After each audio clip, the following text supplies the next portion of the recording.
Друзья, всем привет! Сегодня у нас на мини-обзоре Nissan Leaf ZE1. 150 лошадей, батарея 40 киловатт. Идея сегодняшнего видео даже не в том, чтобы показать этот автомобиль, потому что люди, которые интересуются электромобилями, знают уже эту модель, много роликов на YouTube существует и, наверное, уже смотрели те, кто заинтересован в этой модели. Сегодняшняя идея будет даже в том, чтобы показать, что хозяин этого автомобиля здесь сделал, что доработал и сколько на это было потрачено.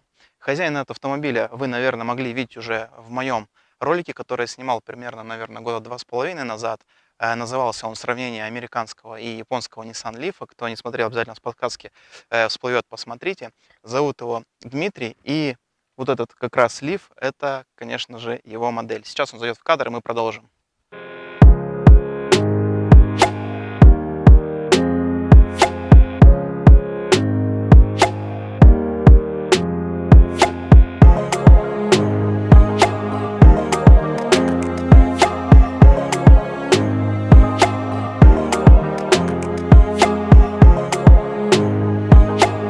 Так, ну, Дмитрий, привет еще раз. Хотя мы уже здоровались, ну ладно. Краткий такой, людей кратко веду так в курс дела. Да, значит, у меня был года 3 назад примерно ZE0 Leaf, это мой тоже первый Leaf был, я его потом стал продавать. Дмитрий у меня его купил, собственно, мы так и познакомились с ним. После того он начал на нем ездить, показал своей семье, отцу. Отцу тоже эта тема вся зашла, и они решили приобрести еще один Leaf, но только с левым рулем, потому что там была принципиальная позиция. Отец не захотел ездить на правом, да, руле. Ну да. Был приобретен американец, здесь у нас в Воронеже. И в том ролике, где как раз снимали мы сравнение японского и американского лифа, это тот лиф как раз и был. Вот. И потом, видимо, тебе, я так понимаю, перестало хватать пробега на ZE0, да? Как ты вообще пришел к тому, что нужно купить ZE1? Причем, хочу заметить, ты такой хороший скачок сделал. ZE0, знаешь, обычно люди ZE0 покупают, да, причем тридцатки, да. потом пересаживаются на ZE1. А ты ZE0 сразу же прыгнул на эту модель. Это совершенная удача. Я скажу так, что бюджет у меня на самом деле был примерно на Азео, на 30, скажем так. Дело в том, что выскочил этот вариант. На А2 я его нашел. В каком городе? Это был город Ульяновск. Мне продал, значит, этот автомобиль Дмитрий, его зовут. Он основатель клуба электромобилей в Ульяновске. Если Дмитрий меня увидит, я ему пламенный привет передаю и благодарность. Он очень активный человек, и, в общем-то, автомобиль ему нравился, но для проекта он его продавал, дабы, чтобы приобрести Теслу, и Теслу они собирались, так сказать, ну, как бы от начала покупки до восстановления, возможно, точно не помню условий, и так, чтобы, ну, этот путь пройти самим, как бы. Под проект они и продавали этот автомобиль. Причем продавали они и Азео, и 40-ку. То, что первый уйдет, то уйдет. Ушла вот, собственно, вот эта машина. Я покупал, ну, сейчас не совсем актуально, наверное, говорить о ценах, потому что цены сильно менялись. Понятно, но я покупал по абсолютному низу рынка, он мне обошелся в 1,3 миллиона рублей. Даже на тот момент это был низ рынка. Так точно. Да, по автомобилю что готов сказать? Во-первых, это не битый автомобиль. Это не битый автомобиль. Вопрос еще такой, он вот у того первого владельца, он его с аукциона покупал? Да, тот собственник покупал его с аукциона с пробегом 10 тысяч километров. Был лист, да, там у него все дела? Был лист, было странное повреждение, очень странное. Значит, автомобиль не стреляли подушки, у нас же как бы все в основном тогда, на тот момент автомобили приезжали со стрелянными подушками. И когда ехал в Ульяновск, было два варианта. Вот этот и еще один черный со стрелянными подушками. Но с этим автомобилем были совершенно чудеса невероятные. У него была прорезь в крыше. То есть, во-первых, была срезана вот так где-то стойка. Вот так, прям болгаркой. Это в Японии было или в России? В Японии. Вот так была срезана стойка, куском вырезана и лежала внутри машины. И где-то вот здесь болгаркой, прям вместе с обшивкой, прорезана неровно. То есть вот, если бы мы с тобой сейчас взяли болгарку и взяли бы вот так, раз, и как торт кусок вырезали из крыши вместе с обшивкой. И сдали. То есть, причем стойка, которая была вырезана, это родная, да, его стойка была? Да. То есть прикол весь в том, что японцы там делали, да, непонятно чего. Объяснения нет этому. Восстанавливали ее уже в России. Смысл в чем? Проследить историю, когда мы проследили историю, история была такая. Машина была куплена новой в Японии.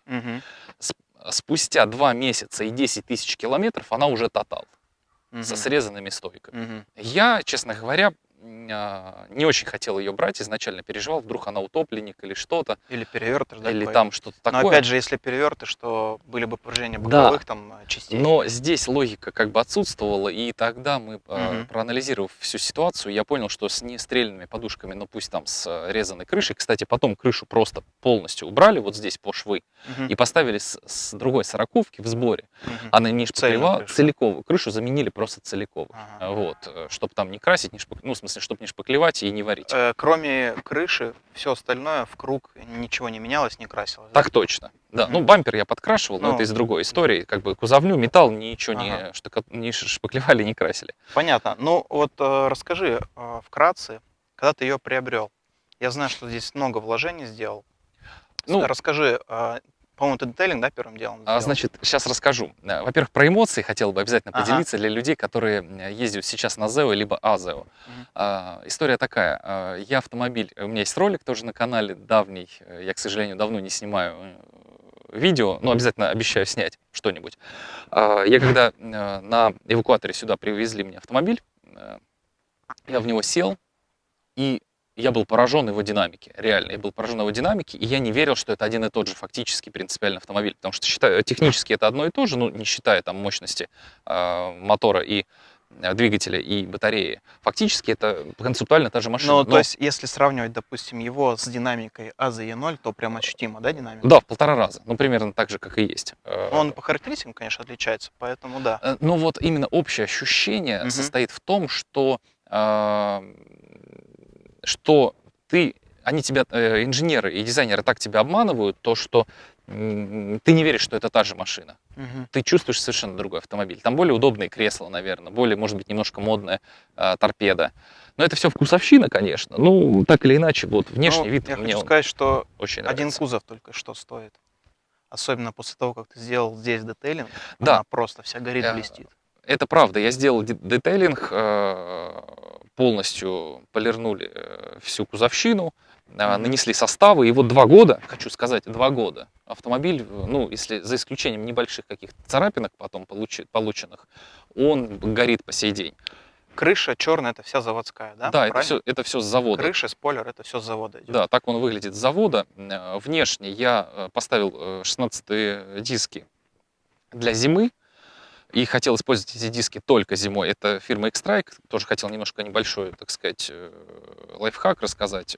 То, что вот эти диски одни из самых дешевых, и они очень крепкие и такие в меру мягкие. То есть они принимают удар на себя. Так как они дешевые, я попадал левым передним колесом на огромный вот такой кирпич на скорости 70 км в час. Была стройка и упал вот кирпич. Представьте, если наехать на кирпич на 70 км в час, может быть все что угодно. Был сильнейший удар, я остановился, и я увидел, как диск немножко подмят как бы по кромке. При этом не бьет ничего, и резина осталась жива. Я что хочу сказать, если была бы здесь 17-я резина родная, то, скорее всего, ну, был бы пробой сквозной. И вот при таком раскладе внешка, конечно, страдает, но в то же время комфорт увеличивается прям значительно. То есть 16-я резина против 17-й, 16-я значимо комфортнее. И еще один важный лайфхак тоже. Вот этот диск, он на 10 килограмм, ну, в сборе колесо, вот это, на 10 килограмм легче родного колеса. То есть нереально. То есть получается 40 килограмм неподрессоренных масс, по-моему, так называется. У нас сколько стоимость дисков, ты говоришь, они самые дешевые на сегодняшний день? Я брал опять по тем деньгам, типа стоили они порядка там 3, там, например, 700, по-моему, за диск. Это 2 года назад, получается, да? Да, 2 года назад. Я очень доволен этими дисками, их не жалко, по большому счету, и при этом они нормально еще смотрятся, не облазят. Я рекомендую на любые автомобили, я вот X-Strike беру, они недорогие, а главное, я говорю, они берут удар на себя, защищая резину и подвеску. На мой взгляд, это здорово. Да, что я сделал еще? Вот здесь видно, что клиренс изменился. Я поставил 2-сантиметровые проставки, читал по форумам, да, мы изучал. Видим, что, во-первых, здесь у нас просвет большой. Это все проставки, да, стоят? Так точно. Стоимость проставок какая? По-моему, 1600 они мне обошлись. 4 штуки? Да. С установкой или без установки? Без установки. И потом я взял, поехал на сервис, и мне их поставили что-то там, 1000 за 3,5, по-моему. Вот. Да, есть одно но. Сразу же подвеска на отбой стала срабатывать. То есть на лежачих полицейских, когда не груженная задняя часть автомобиля, то получается, как я понимаю, у нас в крайней верхней пружина становится в крайнем верхнем положении, и при подскакивании отбой срабатывает, удар, такой неприятный удар. То есть, проскакивать надо аккуратнее по кочкам, но это отрицательная сторона, она же является положительной, то, что на пробой, на сжатие, то есть на разжатие пробивает, на сжатие на сжатие подвеска очень круто работает. То есть бывает, когда, наоборот, например, лежачий полицейский или какой-то уступ, ты на него налетаешь, и там очень, получается, большое у тебя пространство для того, чтобы подвеска сжалась, следовательно, она компенсирует там какие-то кочки и так далее, и выбоины. Это плюс. Так, смотри, значит, диски, проставки, резину, соответственно, тоже ты поменял, детейлинг, это мы сказали. Потом, смотри, множество вопросов у нас, по крайней мере, в группе, я помню, было про багажник на этот автомобиль. Да, я тоже сокрушался. Никто не может найти, кому хочется, да, поставить для каких-то целей. Там, ты для работы, да, там использовал автомобиль? Я использовал для перевозки Как крупногабаритной он лестницы. крепится, где ты его нашел? Я его нашел. В итоге нашел, да, все-таки? Я его нашел, подъехав, значит, на Антонов-Сенко. У нас в Воронеже магазинчик с вот этим крепежом на все автомобили. Там собственница девушка. Она очень круто разбиралась в этих темах. Я подъехал, написал ей, она говорит: слушай, подъезжай, разберемся, подберем. Я не верил, потому что никто не мог подобрать. Она приехала, подъехала, в смысле я подъехал, она посмотрела и говорит: слушай, подберем. Зашли, она показала, приставила и говорит: все выйдет. Смысл в том, что это универсальный багажник, который в дверной проем вот здесь захватывает с одной стороны, и упирается обычно он вот здесь, у всех моделей, вот здесь. Она говорит: ничего страшного, если он будет вот здесь. Просто посильнее притяните, и когда закроется дверь, последите за тем, чтобы не разбалтывалось, и здесь он тоже будет держаться. Вот то есть он у тебя в двух местах, с передней, здесь и вот здесь, да, вот здесь, если обратите внимание, здесь вот остались царапинки. То есть вообще во всех автомобилях вот эта часть, она очень узкая. В лифе она очень широкая, из-за этого все парятся. Здесь он держится как полагается, здесь просто она порекомендовала сместить чуть ближе друг к другу. Не надо вот здесь стараться ставить, как все. Ставь вот чуть ближе, они будут чуть ближе, ты возить все равно сможешь. Так оно и получилось. Единственное, что важно, эти механизмы периодически надо подтягивать, потому что разбалтывается. Можно из-за дверей, да, наверное? Наверное, да. Из-за этого можно потерять груз просто. Я с ними ездил. Один основной недостаток – это шум. То есть на скорости, это понятно, да, от ветра. От 70 км в час и выше шум. Ну и получается, выглядит как дуги, да, этот багажник? Точнее, не как дуги, под прямым углом он идет, да? Ну вот, просто перемычка. Но мы фотографию там или видео вставим. Да. Покажем, как он выглядит. Смотрится здорово и дает автомобилю некую кроссоверность. Потому что, когда я ставлю зимнюю резину, кстати, тоже из важного, я ставлю здесь высоченную резину, которая идет на мелкие кроссоверы. 215/65 размерность. На зиму. С этими проставками, без проставок, я не помню, по-моему, тоже ставил, и даже без проставок, нигде ничего не цепляют. У нас у лифов вообще всех поколений очень большие арки. Туда вмещается все, что только можно. Я максимально поставил 215/65, R16 влазит со свистом. Вообще все прекрасно. Но влияет на расход. То есть расход уменьшается. Что еще? Стоимость багажника, скажи, если помнишь. Так, стоимость багажника, хотя бы. Типа там до 6000 рублей.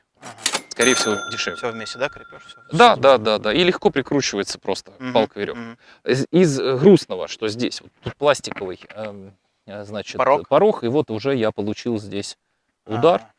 Причем совершенно глупо получилось. Был выступ. Трещинка, да? Да, был выступ, наледь. И я с третьего раза разбил. С первого раза, я удар такой. После этого ты принял решение, да? Да. Проставки поставить. То есть я первый раз выезжаю, бум, уперся. Да что такое? Еще раз. Бум, уперся. Да что такое? Посильнее газку дал. Бум. Думаю, так. Выхожу, такая наледь. Я думал, что, я где-то колесом упираюсь, а в итоге это был порог. Это было очень большое расстройство. Это вот о наших дворах, кстати, новейшие там дворы в юго-западном, так ужасно чистили. С тех пор, да, я поднял автомобиль, и теперь все автомобили планирую поднимать. Так, давай переместимся теперь в багажник. Я знаю, что в багажнике там у Дмитрия что-то тоже интересное есть. Такой маленький лайфхак, всем рекомендую. Это все из-за неврозов. Так, коврики у нас. Да. так как я жутко не люблю, когда что-то Это Ева гремит. же, да, коврики? Это Ева коврики обыкновенные самые. Просто надо найти ребят, кто именно занимается в вашем городе пошивом. Ага. Прийти и сказать: друзья, вот конфигурация хороша тем, что, во-первых, ну понятно, что на дно у нас все кладут, вот сюда я рекомендую, вот здесь на липучках. Чем хорошо? Первый вариант, то, что вы какой-то груз кладете, и он не пачкает, значит, заднюю часть сиденья. В то же время можно, чтобы перевести какой-то габаритный груз и не пачкать. То есть мы берем, откидываем. Да, то есть сиденье откидывается и кладется что-то сверху. Следовательно, понятно, что вот эту штуку ее можно переместить вот сюда поближе. Угу. И классно перевозится. И опять же, ничего не укрывать никакими там бабушкиными... Да, покрывалами, одеялами. Да, вот так. Да, Все это назад удобно, возвращается. удобно. Вот эти вырезы не забывайте, друзья. Вот здесь. Следовательно, Вот под эти штуки. Вот, и вот это мое изобретение. Четко все встает. Тут. Да, мое изобретение, вот эта штука, вот портянка вот эта, которая кладется сюда из двух частей. Закрывает боковые части. Боковые части. Следовательно, перевозить без стуков, без гремыханий можно очень здорово. А главное, что для меня важно, не царапать. Защищает пластик. Пластик по бокам и сзади, да? Да, и все это суперски все живет. Вот, я очень доволен этой историей, все 3 копейки стоит и живет хорошо. Вот. Следовательно, что еще я сделал из важного? Я не так давно сделал шумоизоляцию, чему жутко рад. Вот это, кстати, не знал. Да, вот я закрываю багажник, смотри. Ну да, глухой. Он такой глухой, то есть здесь все очень... Ну и тяжелее, да, крышка стала? Да, крышка тяжелее, и также я сделал... Так, шумоизоляцию ты сделал, багажник, двери. Тоже они закрываться стали дороже, ощутимей. Угу. Вот, то есть вот так они звенели, вот так. И передние тоже. Я сделал... Дно нет, не прокладывали, да? Дно нет, и я хочу сказать, что оно шикарное. Мы когда смотрели, что там на дне, там идет формовка, там какая-то формовочная, типа как пенопласт, который какие-то излишние углубления или что-то убирает, сглаживает, сравнивает пол. Из-за этого там целый пирог от завода.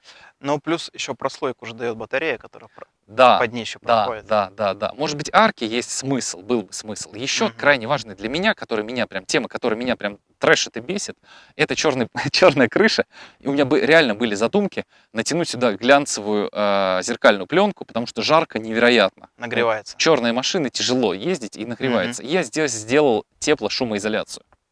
Здесь тоже плотно. То есть тебе обшивку снутри разбирали, все разбирали, причем да? клеили материалы, вот, к сожалению, я не записал видео об этом, там клеилось в 3 слоя еще утеплитель, то есть, как мне сказал вот мастер, он говорит, так много я именно шума вот этих вибро никогда не прокладывал, там тончайшая, везде, кстати, супер облегченная система стоит, потому что у меня двери имеют свойство чуть-чуть как-то просаживаться, тяжеленькие они, вот, и поэтому я просил максимально легкую шумку.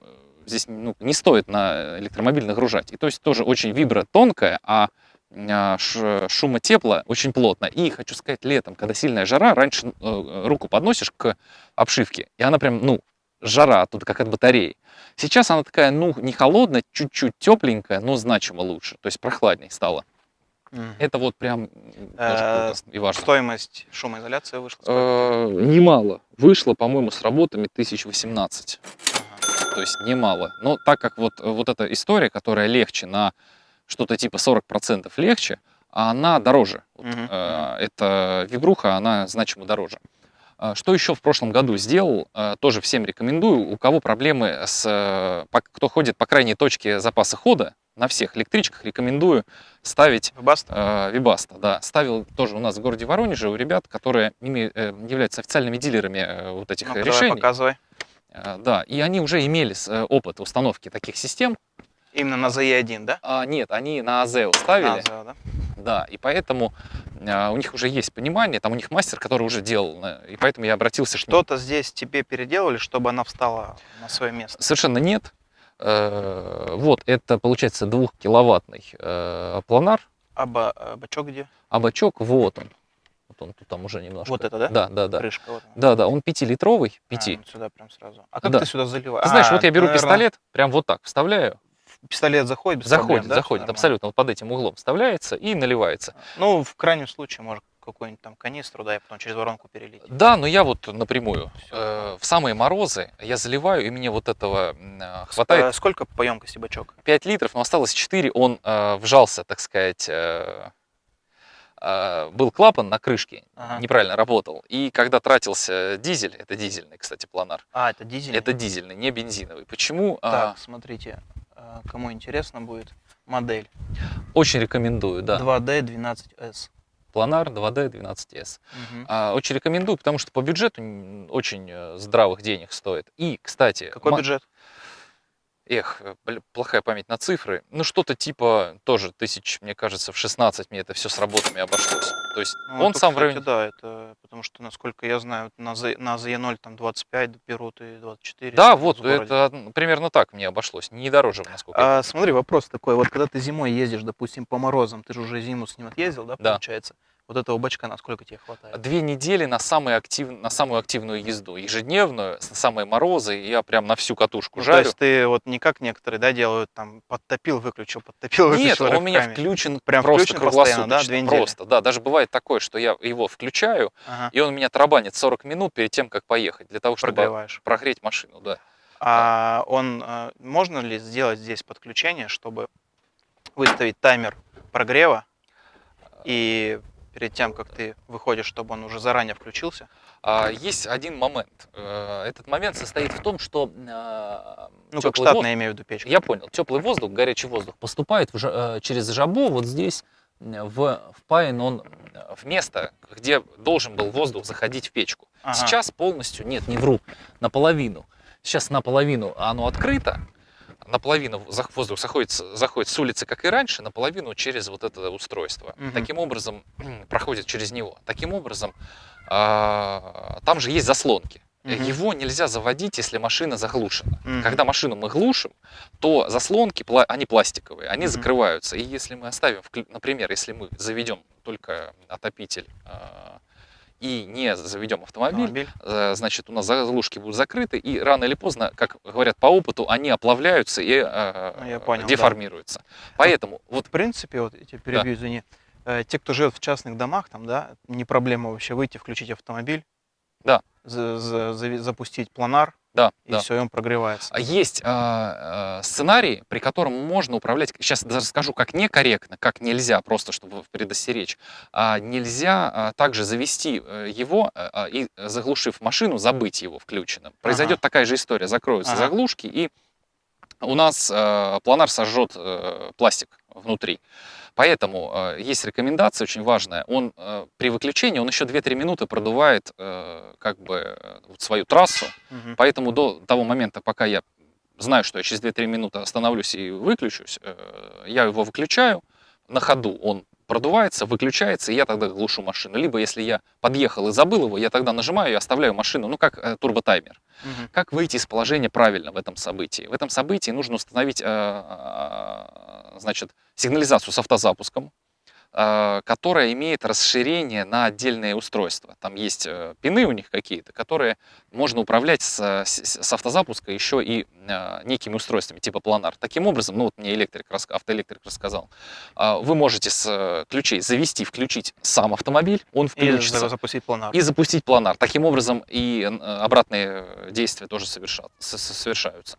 Но у меня автомобиль вообще-то хранится в теплом отапливаемом гараже, и как бы, ну, холодные ночи я не испытываю, поэтому я его использую именно в дороге, Мгм. в первую очередь, Ну, и в понятно, прогреве да. среди дня. Мгм. Вот.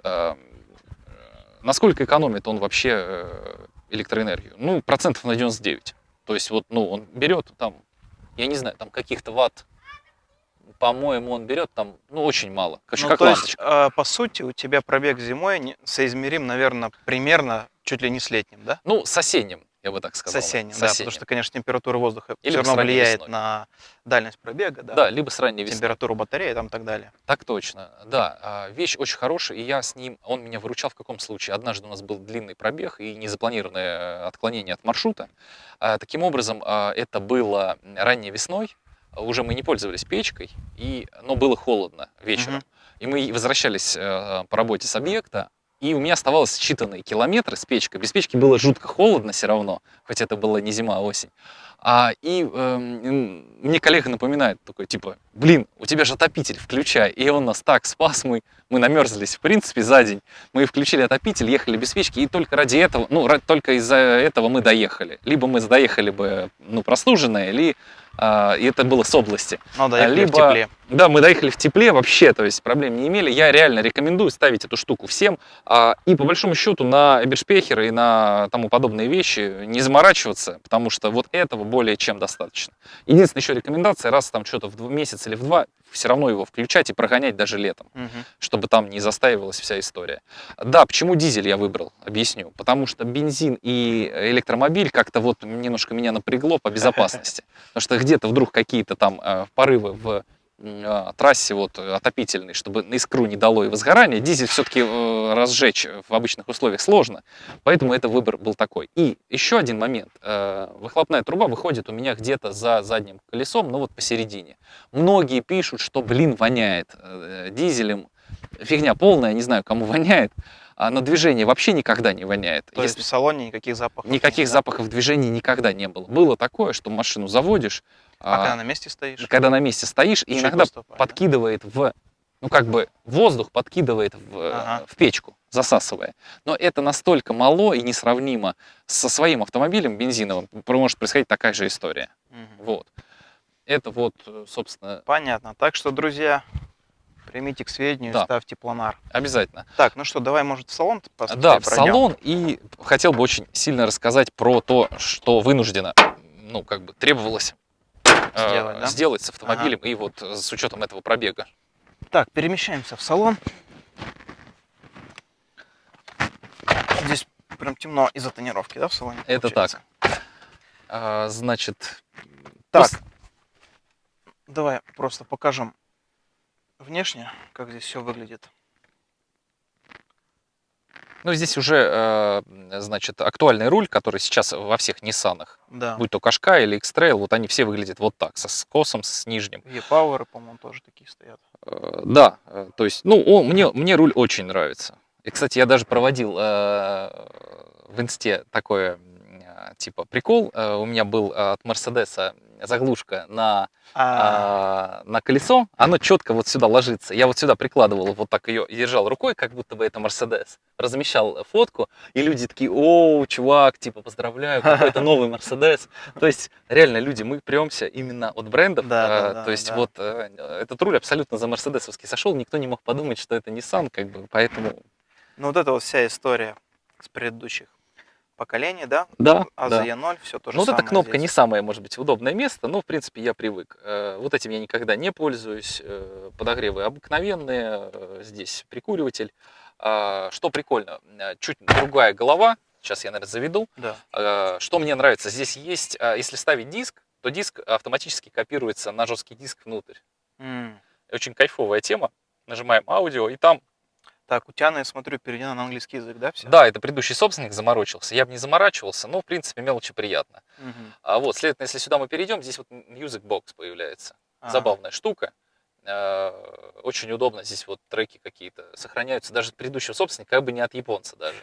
У тебя на английский язык только вот эта часть? Только эта часть, да. А голова не переведена? Да, и, кстати, всем знакомая вот эта менюшка, которая вот выглядит вот так, я думаю, все на ней сидят и смотрят. Вы знаете, друзья, я эту менюшку не открываю, я счастливый человек. Кстати, тоже. Я, кстати, когда начинал ездить, у меня первый был Leaf, постоянно эта менюшка, я постоянно следил, газ нажму, там туда-сюда расход, потом просто я про нее забыл, и сейчас тоже езжу и вообще не наблюдаю за ней. На самом деле, да, все зависит от пробегов, которые у нас запланированы. Да. По салону, опять же, вкусовщина, он просто модненький, моднее, наверное. Сидухи, откровенно говоря, удобнее, это факт. Но они более спортивные. Я смотрю, здесь прям такая выраженная боковая поддержка. Да, они более спортивные. И в них действительно более удобно, я не знаю. Но в то же время в Zeo, например, в белом, в твоем бывшем, в моем тоже бывшем, там они более шикарные в плане мягкости, мне показали. Здесь они более твердые сидухи, а там они более мягкие, шикарные. И опять же, это все-таки тряпка, а там был...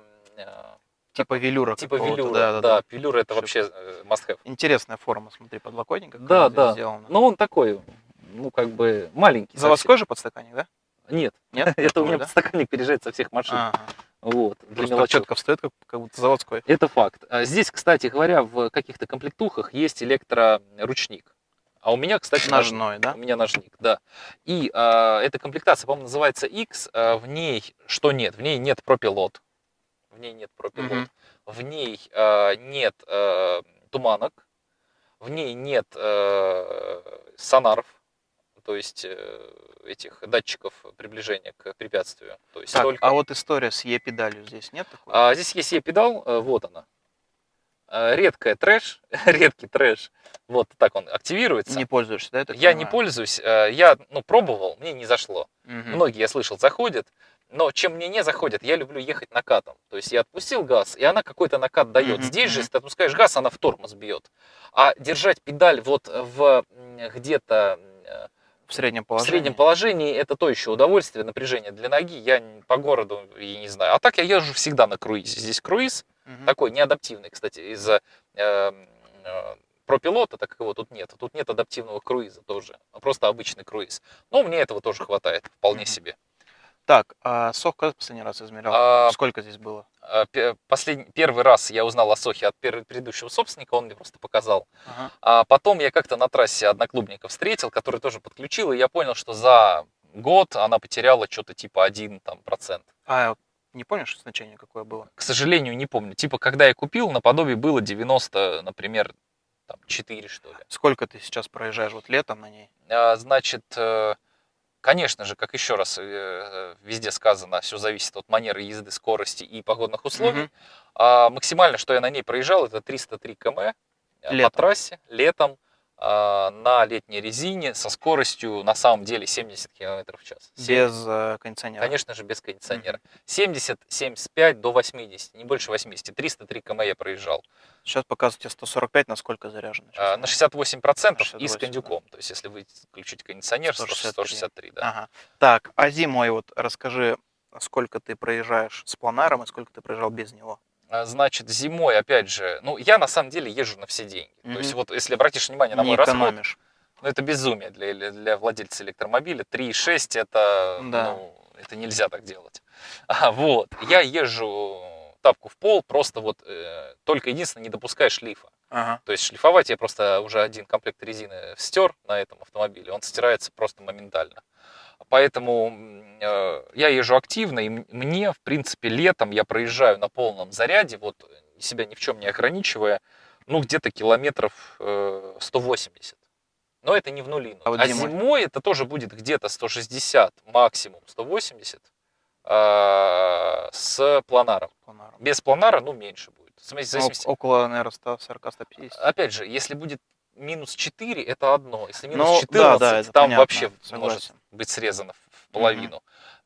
Поэтому, ну, где-то, ну, до 200 я уверен, что 2 сотки у меня всегда. Проедешь. Да, а дальше уже начинаются, так сказать, качели. Там. Подальше проехать хочу, медленнее еду. Но это точно тачка не для скоростей трассовых. Потому что батарейка Ну, также да. греется.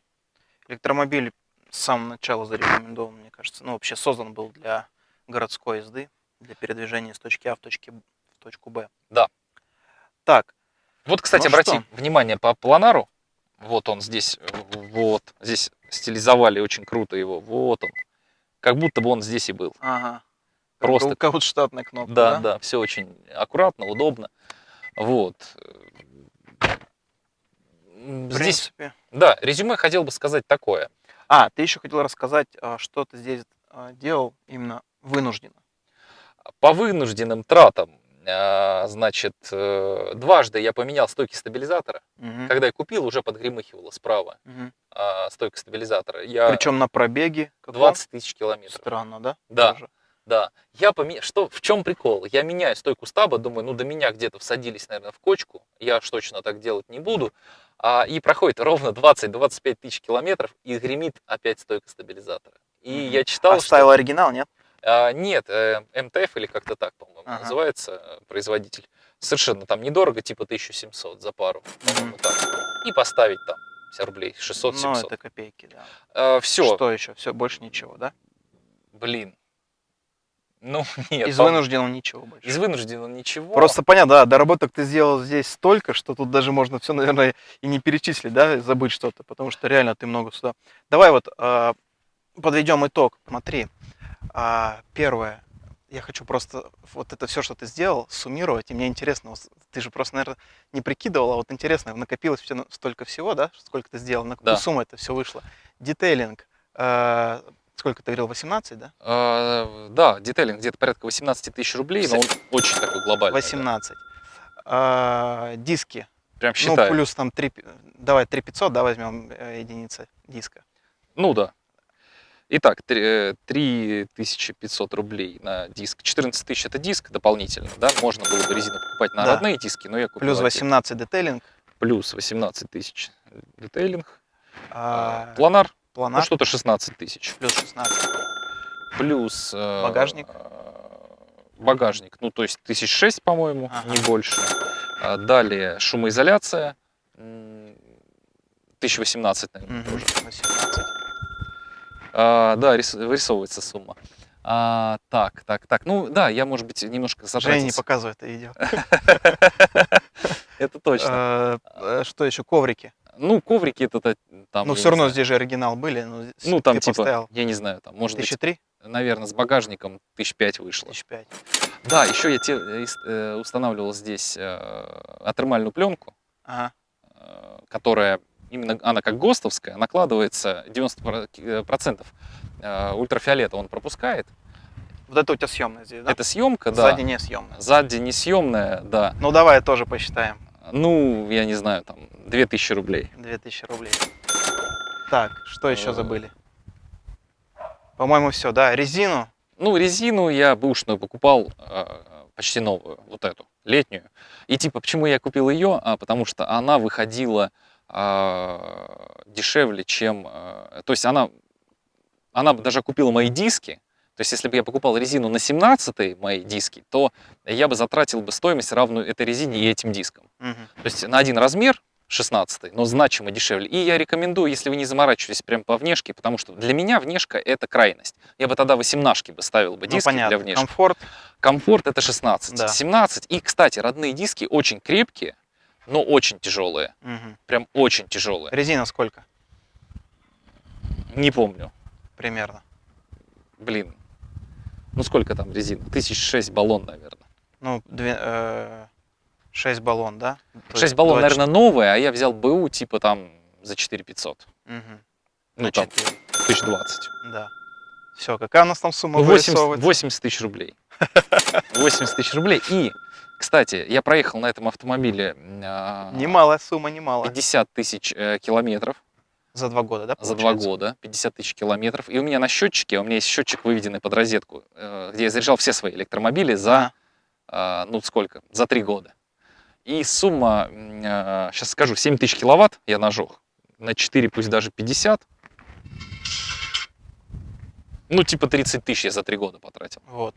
А люди тратят на бензин при активной езде в месяц, там, ну, опять же, там от расхода зависит. Ну, вот я раньше ездил на Крузе 1.6, в месяц выходило там 7 тысяч, 7-500 тысяч. Да. То есть, ну, понятное дело, что электромобили это... Это бесплатно, это бесплатно. Это уровень бесплатно, да. То есть, друзья, за 2 года владения вложено в этот автомобиль 80 тысяч рублей, но хочу подчеркнуть, конечно же, это все делалось с целью улучшения комфорта, да? Да. Это не вынужденная покупка, то есть без этого можно обойтись. Да, это не вынужденно. То есть кто-то может это и не делать, кто-то захочет сделать.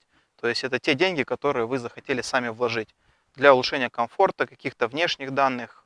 Из вынужденных мы здесь сюда припишем только замена стоек. Стоек-стабилизатор, на который потрачено 4 Если честно, тысячи. кстати, я удивлен, что на таком маленьком пробеге, почему они так себя ведут. Говорят, что болезнь, бог его знает. Ты читал на форумах, что распространено, да? Да, при этом, что интересно, на АЗЭО и на АЗЕ-0 таких проблем мы не испытываем. Нет, у меня вот 2 лифа было 75 тысяч километров, я думаю, 80, ничего не менялось. Я думаю, что, возможно, из-за дополнительно тяжелой батареи, возможно, это происходит. Может быть. Потому что подвеска вроде бы одинаковая. Я хотел сказать и резюмировать, что владение электромобилем – это как хакерство. в каком-то смысле, потому что ты не понимаешь, что логически так быть не может в природе. Не бывает бесплатных вещей, а в сравнении с автомобилями на ДВС ты реально ощущаешь, во-первых, свободу, потому что ты едешь ровно туда, куда тебе нужно, и ты вообще не заморачиваешься о пробегах, ты не считаешь этого, как будто бы у тебя безлимитная карта. Вот ты чувствуешь такое ощущение внутренней Причем свободы. скажи, что вот владение электромобилями затягивает, да? Шансов нет, да. То Потому есть, что вот я просто для примера скажу, что у Дмитрия еще есть другой автомобиль Mercedes, да, который у него, бензиновый. да, бензиновый, который он там вот сейчас у него в гараже стоит, он передвигается на этом автомобиле. То есть, если бы захотел, он бы мог позволить за ей там один продать, купить второй бензиновый автомобиль и передвигаться. Но его вот как затянуло 3 года назад эта тема электромобилей, так он вот меняет. И хочу, кстати, на будущее забежать. Это не последний ролик с его участием. У него еще в его автопарке есть электромобили и другие интересные модели. В следующем ролике, может быть, мы покажем. Поэтому следите за выпусками и смотрите эти ролики. Ну что, мы будем заканчивать. Вот такой вот прекрасный автомобиль. Мы рассказали про вложения, рассказали, какие здесь плюсы, какие здесь минусы. На этом будем заканчивать. Тебе спасибо еще раз. Тебе тоже спасибо, что уделил Всё. время. Всем пока. Пока.